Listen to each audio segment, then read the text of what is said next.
Hindu code bill में महिलाओं के लिए अधिकारों की बात है और समान रूप से जनता इस बात को जानती है कि अंबेडकर जी का जो सबसे बड़ा योगदान है वो क्या है, संविधान। लेकिन अंबेडकर जी का संविधान के साथ साथ जो सबसे बड़ा योगदान है वो है हिंदू कोड बिल, जिसमें महिलाओं के लिए उन्होंने प्रावधान किया।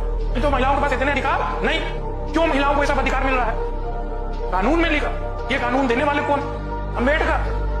हमने मारा बहुत बड़ी देन है अंबेडकर की, इसलिए जहां अंबेडकर की फोटो दिख जाए पैर पढ़ लेना।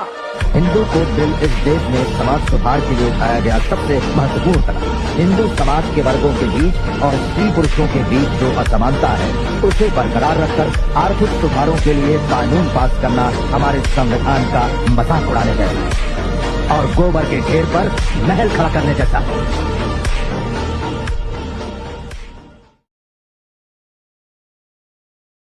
हिंदू कोड बिल में महिलाओं के लिए अधिकारों की बात है और समान रूप से जनता इस बात को जानती है कि अंबेडकर जी का जो सबसे बड़ा योगदान है वो क्या है, संविधान। लेकिन अंबेडकर जी का संविधान के साथ साथ जो सबसे बड़ा योगदान है वो है हिंदू कोड बिल, जिसमें महिलाओं के लिए उन्होंने प्रावधान किया।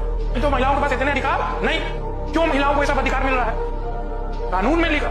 ये कानून देने वाले कौन? अंबेडकर। हमने मारा बहुत बड़ी देन है अंबेडकर की, इसलिए जहां अंबेडकर की फोटो दिख जाए पैर पढ़ लेना। हिंदू कोड बिल इस देश में समाज सुधार के लिए उठाया गया सबसे महत्वपूर्ण कदम। हिंदू समाज के वर्गों के बीच और स्त्री पुरुषों के बीच जो असमानता है उसे बरकरार रखकर आर्थिक सुधारों के लिए कानून पास करना हमारे संविधान का मजाक उड़ाने जैसा है और गोबर के ढेर पर महल खड़ा करने जैसा है।